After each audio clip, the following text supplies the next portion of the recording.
오늘 말씀 사도행전 3장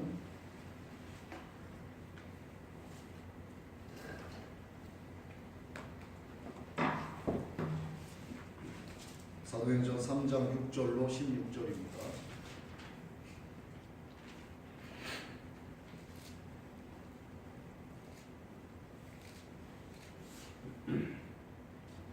합독하겠습니다.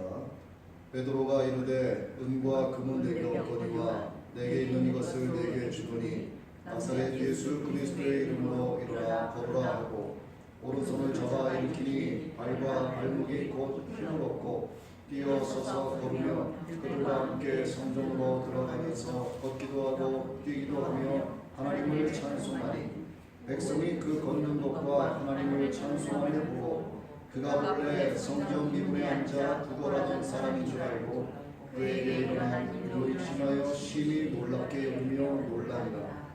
나은 사람이 베드로와 요한을 붙잡으니 모든 백성이 크게 놀라며 달려나가 솔로몬의 행각이라 불리우는 행각에 보이거늘 베드로가 이것을 보고 백성에게 말하되 이스라엘 사람들아 이 일을 왜 놀랍게 여기느냐. 우리 개인의 권능과 경건으로 이 사람을 걷게 한 것처럼 왜 우리를 주목하느냐. 아브라함과 이삭과 야곱의 하나님 곧 우리 조상의 하나님이 그의 종 예수를 영화롭게 하셨느니라.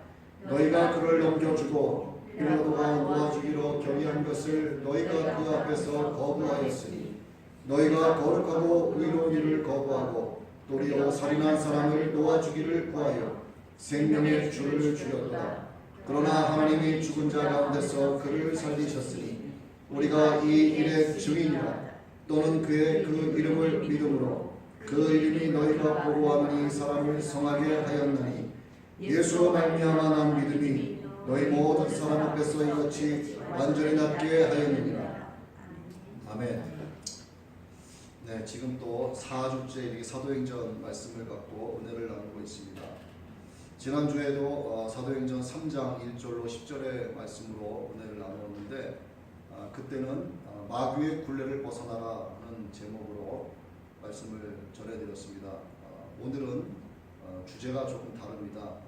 1절로 10절 말씀이 아니고 6절로 16절까지의 말씀인데 올바른 신앙관 또 올바른 성경관은 무엇인가 하는 제목으로 베드로가 성령 충만해서 안전뱅이를 일으킨 이 사건을 갖고 말씀을 나누고자 합니다. 미국에 실제 있었던 일인데 8살 난 어떤 여자아이가 정상적으로 태어나서 신실한 크리스찬 가정에서 잘 성장을 하고 있었어요. 그러다가 교통사고가 났습니다. 그래서 골반뼈가 틀어지는 사고가 난 거예요.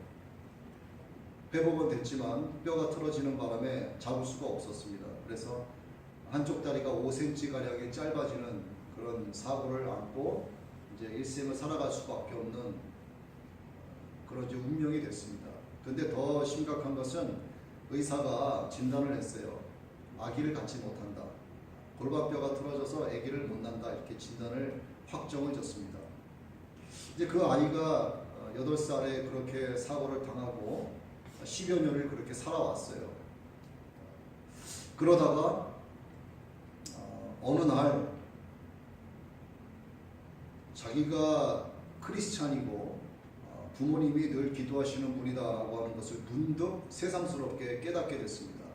그래서 어떠한 소망을 갑자기 갖게 됐냐면 하나님께서 나를 낫게 해주실 수 있다라고 하는 생각을 어느 날 갖기 시작을 한 겁니다.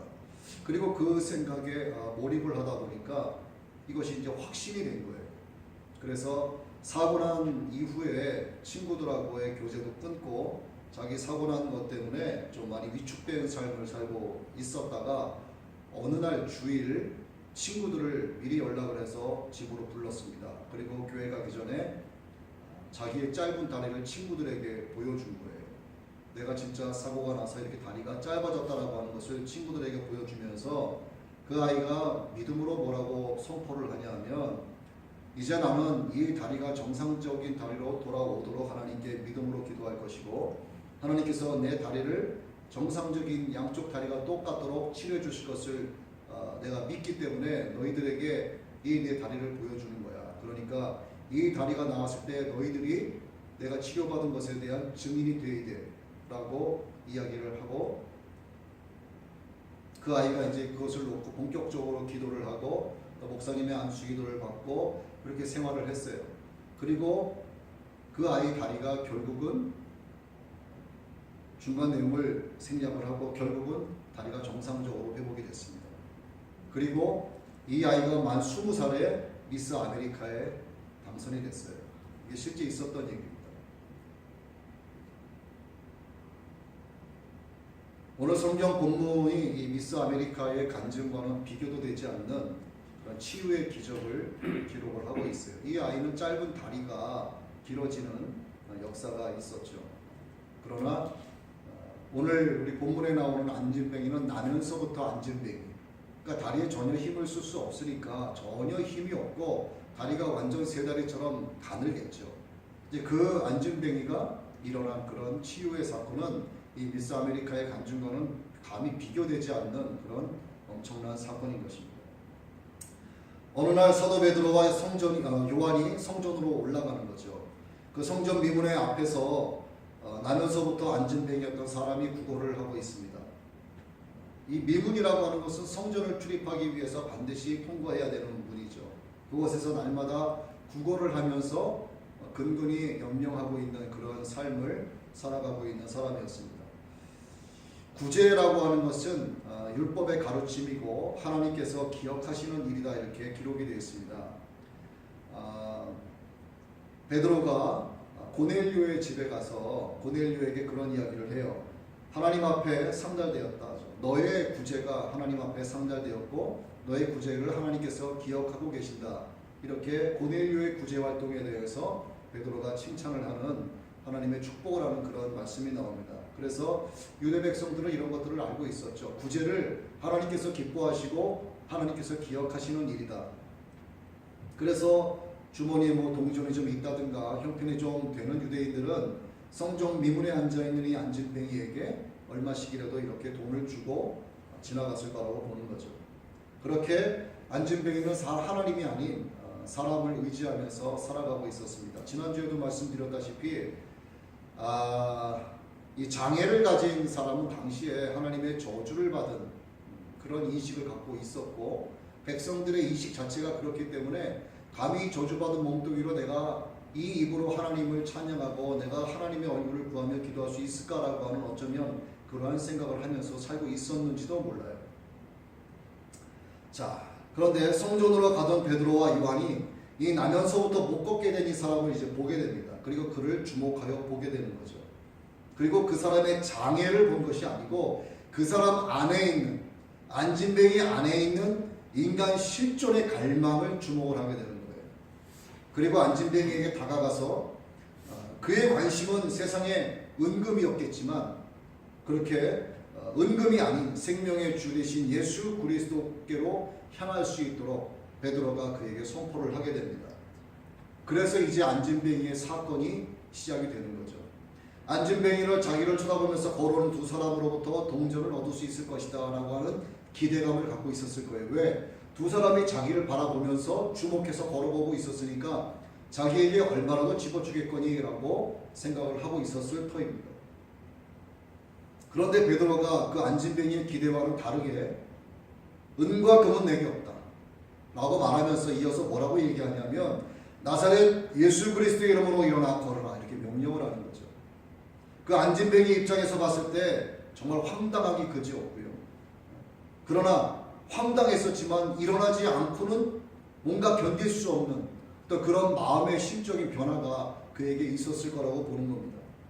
그 말에 대한 거룩한 분위기에 압도됐을 거라고 보는 거예요. 그리고 자기를 향해서 손을 내미는 베드로의 손을 오른손으로 잡고 그가 잡아 이끄니까 그 손에 이끌려 일어나게 되는 겁니다. 그러자 그 순간에 발과 발목에 힘이 들어가기 시작을 하는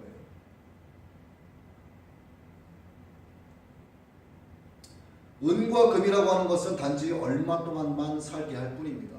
아무리 재산이 많아도 흥청망청 쓰게 되면은 적게 벌어서 저축하는 사람 따라갈 수가 없죠.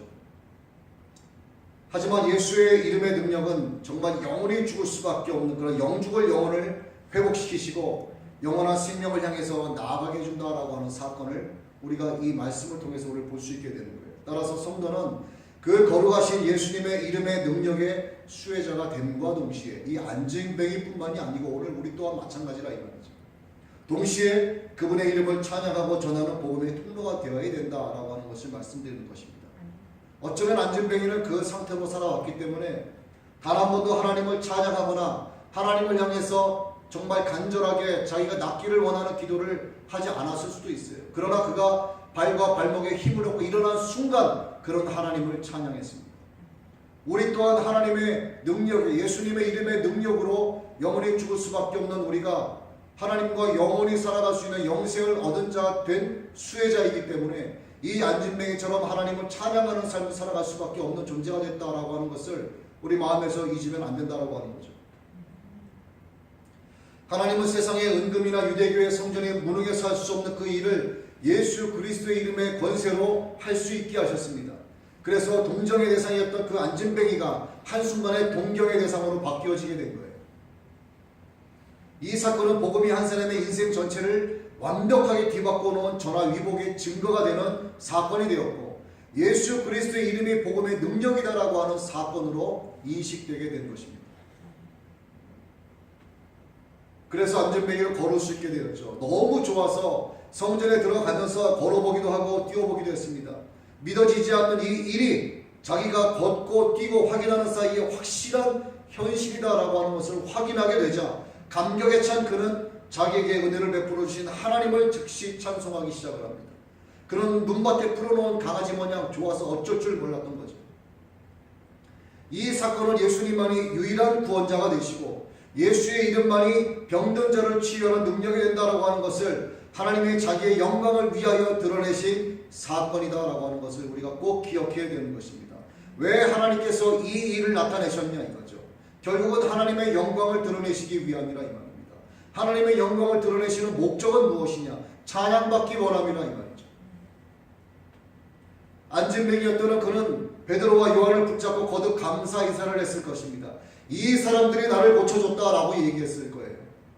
그러자 사람들이 조금 전까지 안진뱅이였던 나를 치료하고 일으켜 세웠다라고 하는 그 소리를 들었던 주변의 모든 사람들이 베드로와 요한을 향하여 모여들기 시작을 합니다.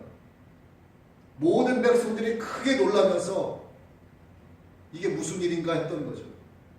그러자 베드로가 모여든 그들을 향해서 이렇게 말합니다. 이스라엘 사람들아, 이 일을 왜 놀랍게 여기느냐? 이 일이 개인의 권능과 경건으로 이 사람을 마치 걷게 한 것처럼 왜 우리를 주목하느냐? 너희가 얼마 전 십자가에 못 박아 죽인 예수를 하나님이 살리셨고 이 일의 증인인 우리는 오직 예수 그리스도 이름의 능력으로 안진뱅이를 일으켜 세운 것이다 라고 이야기하면서 예수로 말미암아 난 믿음이 이 자를 모든 사람 앞에서 이같이 완전히 낫게 하였다라고 예수님의 이름에 대해서 영광과 존귀를 돌리고 있는 모습을 볼 수가 있습니다. 지금까지 말씀드린 여기까지가 6절에서 16절까지의 본문 내용을 제가 압축해서 말씀을 드린 거예요. 자, 오늘 본문에서 우리는 대단히 놀라운 기적의 사건을 보게 됩니다. 오늘 저를 통해서 여러분이 이 말씀을 듣기 전이라도 안진뱅이 치유 사건에 대해서 여러분들이 수도 없이 많이 들어보셨을 거예요.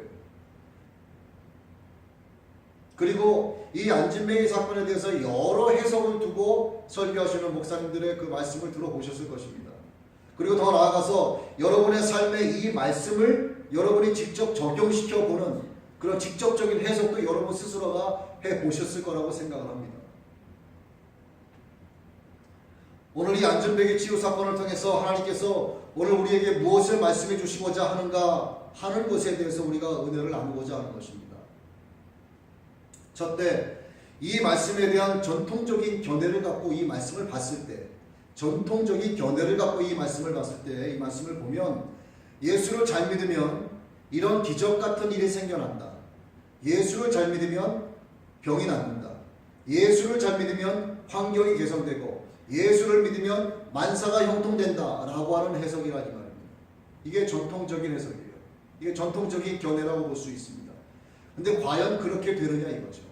정말 예수를 잘 믿으면 아무 일도 없고, 정말 예수를 잘 믿으면 만사가 형통되고, 정말 예수를 잘 믿으면 병든 자가 다 치료받고, 사업도 잘 되고, 직장도 좋은 데 들어가고, 승진도 잘 되고, 좋은 대학교 들어가고, 과연 그러냐 이거죠. 예수를 믿으면 그렇게 되는 것이 결론으로 반드시 나타나느냐 이 말입니다. 그렇지 않다라고 하는 거예요.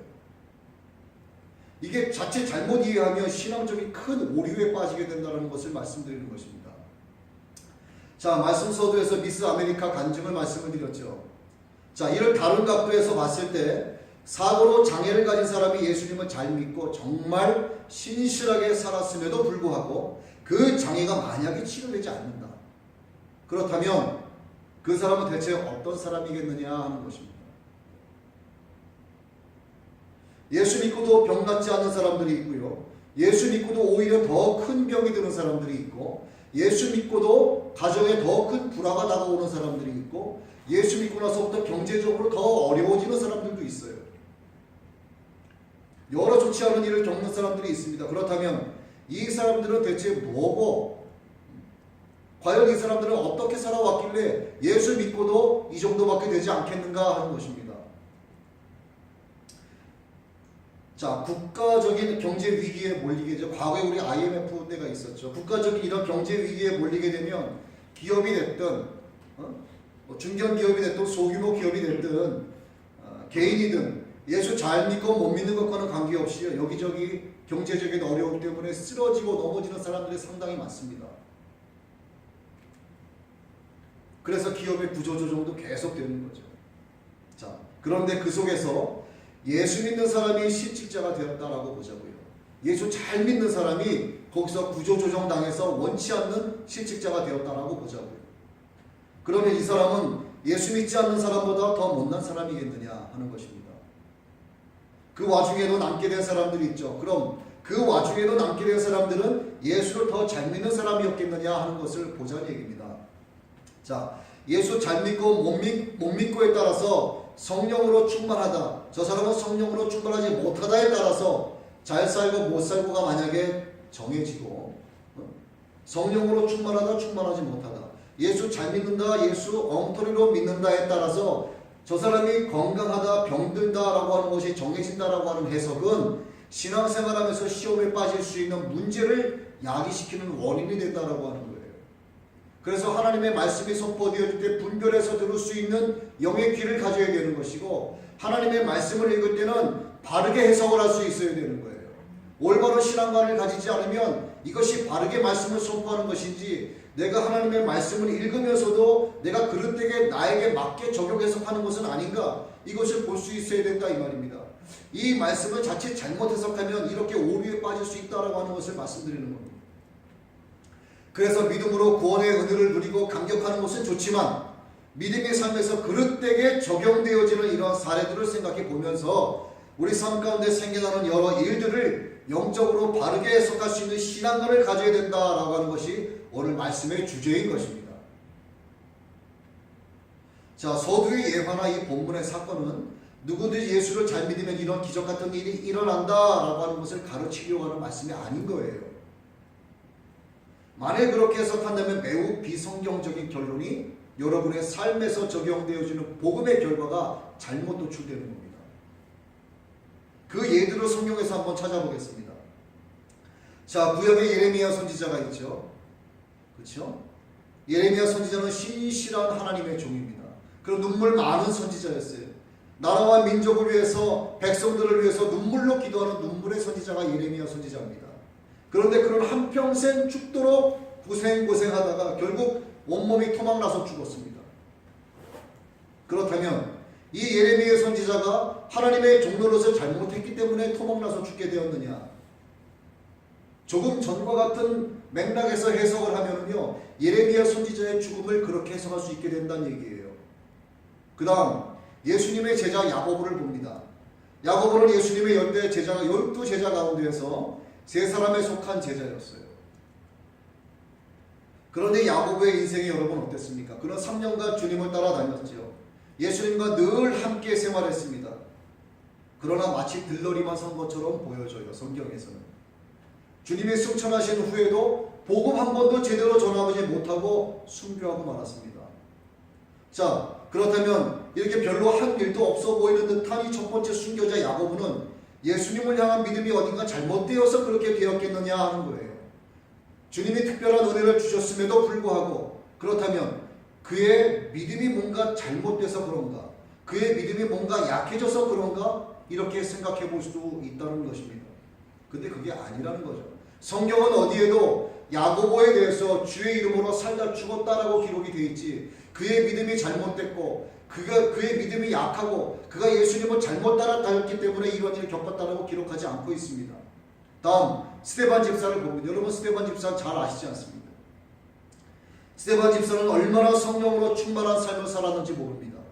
하나님으로부터 말미암아 지혜와 성령으로 항상 능력 있고 충만한 말씀을 전한 사람이 스데반 집사였어요. 사도행전 6장 10절의 말씀에 기록된 바와 같이 다른 사역자들보다 복음을 더욱더 은혜롭게 전한 자가 스데반 집사입니다. 그런데 그가 복음을 전하다가 돌멩이에 맞아 온몸이 어스러져서 죽게 되었어요. 죽었습니다. 그렇다면 이 스데반 집사 역시 예수를 잘못 믿었기 때문에 남들보다 더 먼저 이런 비참한 죽음을 맞이하게 된 것일까? 라고 해석할 수 있다는 얘기입니다. 이것이 그릇된 해석인 거죠. 자, 이렇게 자칫 잘못 생각하면 어쩌면 스데반 집사에 대해서 이렇게 해석하는 사람들도 있어요. 평신도 집사가 하나님의 말씀을 함부로 설교하려다가 이렇게 되었다 라는 그릇된 해석까지 한다는 얘기입니다. 이런 해석이 어디 있겠냐 이 말이죠. 성경 어느 한 부분에도 스데반의 잘못으로 그가 죽었다라고 기록된 곳이 없습니다. 하나님의 말씀은 누구든지 가르치고 선포할 수 있어요. 누구든지 할 수 있습니다. 그러나 그릇된 가르침과 왜곡된 말씀이 선포되어지는 것을 막기 위해서 신학이라고 하는 과정을 만든 거죠. 신학이라고 하는 과정. 졸업하고 나서도 계속 공부를 해야죠. 왜? 하나님의 말씀이 그릇되게 선포되면 안 되니까. 하나님의 말씀이 바르게 선포되어져야 되기 때문에. 진리의 말씀이 바르게 선포되어지게 하기 위한 종의 삶이 그리해야 된다라고 하는 것을 신학의 과정을 통해서 알게 해주는 거죠. 그래서 평신도가 하나님의 말씀을 그릇되게 전할 수 있는 오류를 범하는 것을 없애기 위해서 신학이라고 하는 과정을 만든 거죠. 자, 주의 종이 마땅히 해야 할 바가 디모데 후서에 기록되어 있습니다. 저는 이 말씀을 항상 자필로 써서 제 노트북 앞에 항상 벽에 붙여놓고 생활을 하고 있어요. 디모데후서 2장 24절로 26절의 말씀인데, 주의 종은 마땅히 다투지 아니하고 모든 사람에 대하여 온유하며 가르치기를 잘하며 참으며 교역하는 자를 온유함으로 훈계할지니 혹 하나님이 그들에게 회개함을 주사 진리를 알게 하실까 하며 그들로 깨어 마귀의 올무에서 벗어나 하나님께 사로잡힌 바 되어 그 뜻을 따르게 하실까 합니다. 이게 종의 본분이라 이 말이죠. 세상이 인정하는 신앙인이 되는 것이고요, 교회가 인정하는 목회자가 되어야 되는 것이고, 하나님이 인정하시는 종이 되기 위해서는 하나님을 아는 지식, 내가 믿는 자를 아는 지식이 있어야 된다 이거죠. 자, 다음 사도 바울을 봅니다. 사도 바울은 처음에 예수 믿는 사람을 핍박했죠. 그러나 예수님 만난 이후에 그는 목숨 걸고 복음을 전했습니다. 모든 것을 팽개치고 오직 예수님 한 분만을 위해서 몇 번이나 죽을 고비를 넘기고 몇 번이나 두들겨 맞고 돌에 맞고 죽을 고비를 넘기고 살아나고 몇 번이나 굶고 태풍에 휘말려 물에 바다에 빠져 죽을 뻔도 하고 그렇게 온갖 고생을 하면서 복음을 전하면서 살았습니다. 복음을 전하기 위한 그의 헌신, 희생에 대해서는 이루 말할 수가 없죠. 그러나 그에게는 가시가 있었죠. 성경은 분명하게 사도 바울이 가지고 있었던 가시, 어느 곳에서는 안질이다라고 이야기하지만 성경학자들의 이야기 중에서 가장 가능성 있는 걸로 해석되어지는 것은 일반적으로 말하는 간질병입니다. 사도 바울은 자신이 이것에 대해서 아주 각별하게 하나님 앞에 기도한 적이 3번 있었다라고 이야기했지만 하나님께서 자기를 고쳐주지 않았다라고 이야기하지요. 그렇다면 사도 바울이 가짜 사도이기 때문에 그럴까요?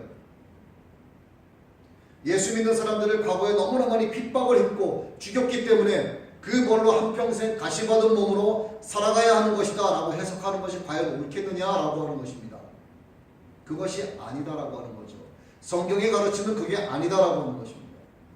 자, 마지막으로 사도 베드로를 볼게요. 실제 예수님의 제자들 가운데서도 수제자다라고 인정받은 베드로는요, 정말 천방지축으로 살았습니다. 어부의 기질을 가지고 있었죠. 주는 그리스도시요 살아계신 하나님의 아들입니다라고 고백하기도 했지만, 반면에 예수님을 3번이나 부인하기도 했고, 심지어는 마지막 부인은 예수님을 저주하기까지도 했습니다. 또 주님으로부터 베드로는 어떤 이야기까지 들었냐면 사탄이라는 호칭까지 들었어요. 마태복음 16장 23절이죠. 사단아, 내 뒤로 물러가라. 너는 나를 넘어지게 하는 자로다. 네가 하나님의 일을 생각하지 아니하고 도리어 사람의 일을 생각하는도다. 이런 무서운 책망을 베드로는 주님으로부터 받았습니다. 이것이 우리에게 적용될 수 있는 말씀이에요. 우리가 신앙생활 한다고 하지만 주님의 생각대로 세상을 바라보고 주님의 말씀대로 우리가 복음을 우리의 삶에 적용해서 우리에게 펼쳐지는 모든 상황과 환경을 해석하지 않으면, 사람의 생각으로 모든 것을 해석하면 사단이 될 수 있는 것입니다.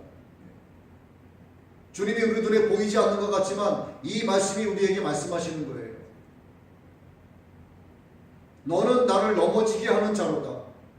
수제자였던 사도 베드로에게 주님이 말씀하셨습니다. 사단아, 내 뒤로 물러가라. 베드로는 예수님이 십자가에 못 박히신 후에는 그동안 배운 거 다 버리고 갈릴리 바다로 다시 되돌아가서 어부일을 했습니다. 그러나 성령으로 충만해진 그는 복음을 전하다가 순교한 위대한 사도의 삶을 살았던 거죠. 이 베드로가 본문의 안진뱅이를 예수님의 이름의 능력으로 일으킨 것입니다. 여기서 우리도 성령으로 충만하면 베드로처럼 안진뱅이도 일으킬 수 있는 능력 있는 사람이 된다라고 해석할 수도 있는 거예요. 나도 기도하는 사람이고 나도 성령으로 충만하면 나도 병든 자를 위하여 손을 놓고 기도했을 때 그가 나음을 입을 수 있다라고 하는 것으로 해석할 수 있다라고 하는 것입니다. 자, 여러분 여기서 잘 들으셔야 돼요. 언뜻 듣기에는 참 좋은 말인 것 같아요, 이 말씀이. 그런데 이를 뒤집어서 보면은요, 이렇게 말씀드릴 수 있습니다. 만약 이런 능력이 없다면, 나는 늘 기도하는 자고 나는 늘 성령으로 충만한 자고 난 기도할 때마다 늘 방언으로 몇 시간씩 하나님 앞에 골방에 앉아 기도하는 성령 충만한 사람인데, 나는 그토록 하나님을 사랑하는 사람인데 내가 그 사람을 위해서 손을 얹고 기도했는데 아무런 고쳐지는 게 보이지 않아요. 아무런 호전현상이 나타나지 않는다 이 말이에요. 그러면 그 사람은 소명받지 못한 사람이거나 그렇다면 그 사람은 성령으로 충만하지 않은 사람인가? 라고 자칫 그릇되게 해석할 수도 있다 이 말입니다. 다르게 말씀드리면 예수님을 믿기는 하지만 어려운 일을 겪고 슬픔을 당하는 사람은 저주받은 사람이고, 예수를 믿으면서 더욱 잘 되는 사람은 축복받은 사람이다 라고 해석하는 것과 같다라는 얘기예요. 이것이 이게 옳은 해석입니까? 그건 잘못된 해석입니다. 본문을 자세히 보시면 베드로가 주님의 이름으로 안진뱅이를 일으켜 세웁니다. 6절에서. 그렇다면 옆에 있었던 사도 요한 있죠. 함께 간 사도 요한은 베드로 옆에서 과연 뭘 했느냐 이거예요. 둘이 똑같이 성령으로 충만한 주님의 제자들이었는데 요한은 옆에서 뭐 했냐 이거예요. 왜 베드로가 그를 일어나 걸으라 했고 옆에서 들러리였느냐 요한은. 이렇게 해석할 수도 있는 것입니다. 이러한 맥락이라면, 자, 또는 요한은 성령 충만하지 못해서 안진뱅이를 일으킬 수 없었던 건 아니야? 이렇게 생각할 수 있다는 것입니다. 이게 매우 위험한 해석이죠. 이 두 사람을 제외한 나머지 사도를 봅니다. 10명의 제자가 또 있죠. 자, 요즘으로 보면 보궐선거로 채워진 한 사람 마띠아라는 제자가 있습니다. 가룟 유다가 죽고, 자, 이 두 사람을 제외한 나머지 사도는 선거에서 채워진 마띠아를 포함해서 10명입니다. 자, 그들이 어떻게 하나님의 역사를 이루었는지에 대해서는 성경은 상세하게 기록해 두지는 않고 있어요. 자, 그렇다면 베드로 이외의 다른 11사도들은 모두 믿음이 약했거나 또는 성령으로 충만하지 않아서였겠느냐, 이렇게 의문을 가져볼 수 있습니다. 그런 게 아니라는 거예요. 그들은 오순절 마가다락방에 불의 같이 가라지는 성령의 충만함의 역사를 체험합니다. 강하고 급한 바람 같은 성령의 충만함의 역사를 온몸으로 맞는 거예요. 그걸 모두는 성령으로 충만해졌습니다. 자, 성령 충만은 하나님이 주시는 은사죠. 따라서 하나님께서 누구에게든지 성령으로 충만케 하시면 그 사람은 베드로와 같은 이런 능력을 발휘할 수 있다라고 해석할 수는 있어요. 그런데 이렇게 되면 또 다른 해석의 오류를 범할 수도 있게 된다는 얘기입니다. 성령 충만하다고 하나 이러한 능력을 발휘하지 못하면 그의 믿음에 문제가 있기 때문이다라고 해석할 수도 있게 된다는 것입니다. 더 나아가서 성령 충만은 성령 충만을 받은 사람에게만 주시기 때문에, 성령 충만을 받을 자격이 있는 사람에게만 성령을 주시기 때문에 성령을 받을 그릇이 되었던 베드로만 그러한 능력을 발휘할 수 있었다라고 해석하게 된다는 것입니다. 만일 이런 그릇된 신앙관에서 삶에 적용되는 복음을 제 멋대로 해석을 하게 되면 야고보라고 하는 제자는요, 사도들의 이름 가운데에서 빼버려야 마땅한 이름이 되는 것입니다. 성경을 그릇되게 해석을 하면은 야고보라는 제자에 대한 것도 이렇게 그릇되게 해석이 될 수 있다라고 하는 것을 말씀드리는 거예요. 그래서 이런 해석을 도입해서 성경을 읽거나 고찰하게 되면 참으로 많은 문제가 교회 안에서 일어나게 되는 것입니다. 주의 종이 하나님의 말씀을 선포할 때 자기 생각에 치우쳐서, 자기의 사욕에 치우쳐서 돌아가는 세상 정치, 경제, 사회, 문화, 이데올로기에 취해서 거기에 맞게, 자기 사상에 맞게 하나님의 말씀을 자기의 지식과 경험으로 잘못 해석을 하면 이렇게 그릇된 해석이 나올 수 있는 거예요. 또 하나님의 선포되어지는 말씀이 아닌 선포하는 하나님의 종을 의지하는 성도들은 그 목사님의 말씀을 따라서 살기 때문에 그릇된 해석을 갖고 신앙관을 갖게 된다는 것입니다. 그래서 매우 위험한 상황이 되는 거예요. 성경을 이렇게 계속 왜곡 해석하면 믿는 사람들 가운데도 많은 것을 소유한 사람일수록 하나님의 복을 더 많이 받은 사람이 되는 것이고 더 성령 충만한 사람이 되는 것입니다. 그리고 세상의 모든 일이 평탄하고 만사형통하면 그 사람은 예수 잘 믿는 사람으로 인정받게 된다는 것입니다. 반대로 병든 자, 가난한 자, 이런저런 사고를 당한 사람들은 똑같이 예수를 믿어도 하나님의 복을 받지 못한 사람들이고 성령으로 충만하지 않은 사람들이다 라고 해석된다는 거예요. 이게 맞는 게 아니죠. 이거 잘못된 겁니다. 이게 바로 기복신앙이고 번영신앙인 거예요. 그런데 해석하게도 직간접적으로 이렇게 해석돼서 말씀이 선포되어지는 경우가 적지 않습니다. 이것이 오늘날 세속적 문화와 황금 만능주의의 각종 죄의 사이에 물들어가는 일부 교회의 모습인 거예요. 이것이 교회의 현 주소입니다. 교회가 부흥되지 못하고 번듯한 성전 하나 제대로 갖추지 못했다면 그 교회는 하나님께서 역사하지 않는 관심 밖의 교회다 이렇게 봐야 되겠냐 이 말입니다. 그게 아닌 거죠. 또 개척한 지 불과 몇 년 되지도 않았는데 성전을 크게 건축할 정도까지 부흥하게 되었다라고 하면 그 교회는 하나님의 엄청난 축복이 임하고 있는 교회라고 봐야 되는가 하는 것입니다. 그것도 아니라는 것입니다. 이 교회든 저 교회든 하나님의 뜻이 있으시기에 세우시고 하나님의 뜻이 있으시기에 또 허시는 거죠. 교회의 머리가 되시는 분이 주님이시기 때문에 주님의 뜻대로 세우시고 허는 것입니다. 지금까지 말씀드린 이러한 내용들을 간과하게 되면 예수 믿는 사람들도 모든 일의 결과만 중요하게 여기는 결과주의에 빠지는 성도가 되는 거예요. 결과주의는 과정이라고 하는 행위의 옳고 그름에 대한 그 판단을 좋은 결과를 낳았는지 또는 좋은 결과를 낳지 않았는지 여부에 따라서 결정되는 것을 말합니다. 나는 옳은 과정을 통해서 바른 과정을 겪었는데 결과가 좋지 않았다. 그러면 그 사람은 그 행위도 옳지 않게 보는 거예요. 이게 결과주의에 빠지는 겁니다. 자, 좋은 결과를 더 많이 산출하기 위한 맥락이다라고 하면은 장점도 있는 거예요. 그러나 단점도 있는 겁니다. 모든 행위의 동기는 결과를 우선시하는 거예요. 그렇기 때문에 선한 의도로 행한 행위가 나쁜 결과를 초래했을 경우에 그 행위는 옳은 행위로 간주하지 않는 것을 얘기하는 겁니다. 이런 측면에서 보면 결과주의는 부정적인 측면도 갖고 있다라고 하는 것을 말씀드리는 거죠. 자, 신앙생활과 교회가 결과주의에 빠지게 되면 하나님이 아닌 사람이 드러나는 경우가 많아집니다.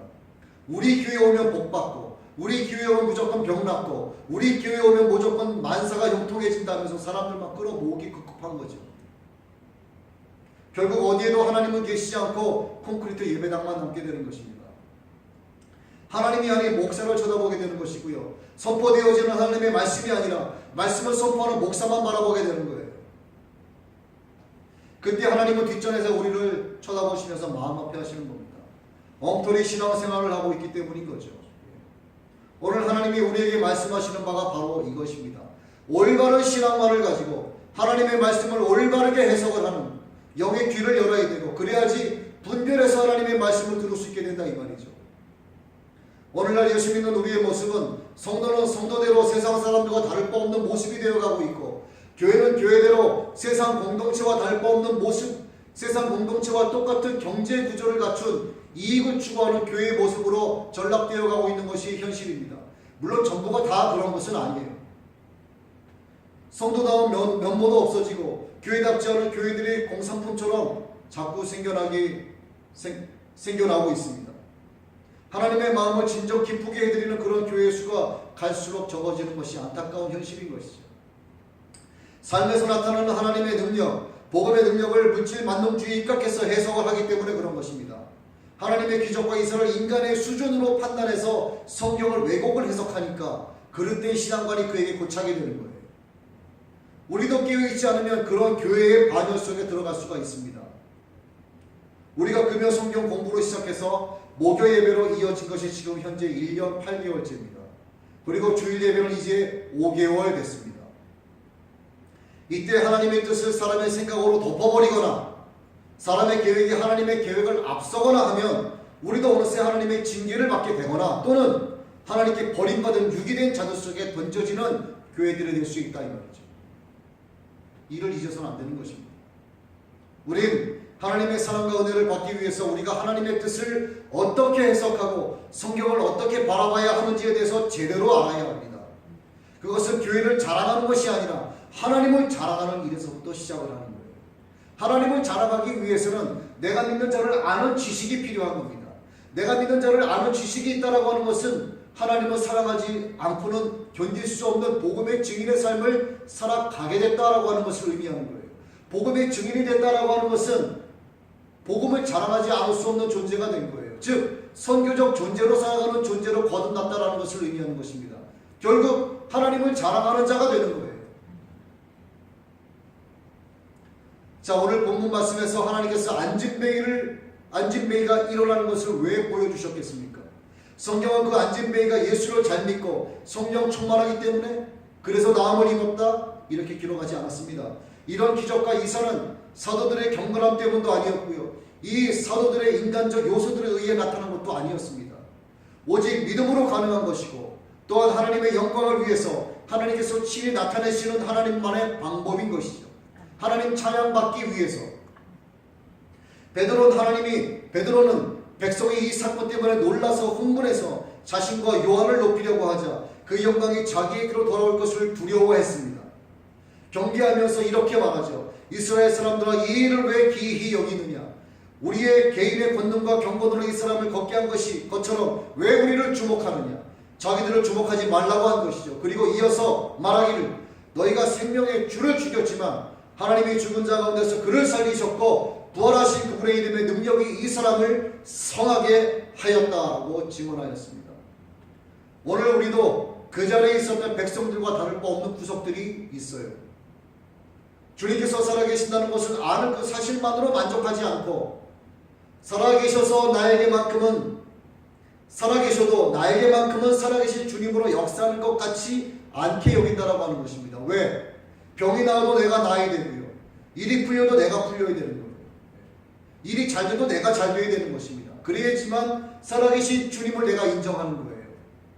예수 믿는 저 김집사, 박집사가 일이 잘 되고 저 박집사가 병이 나아야 하는 저 김집사가 모든 것에 형통하는 것, 그가 하나님을 찬양할 때 그 모습을 바라보는 나는 주님의 살아계심을 인정하지 않는 그러한 자리에 설 때가 많이 있다라고 하는 것입니다.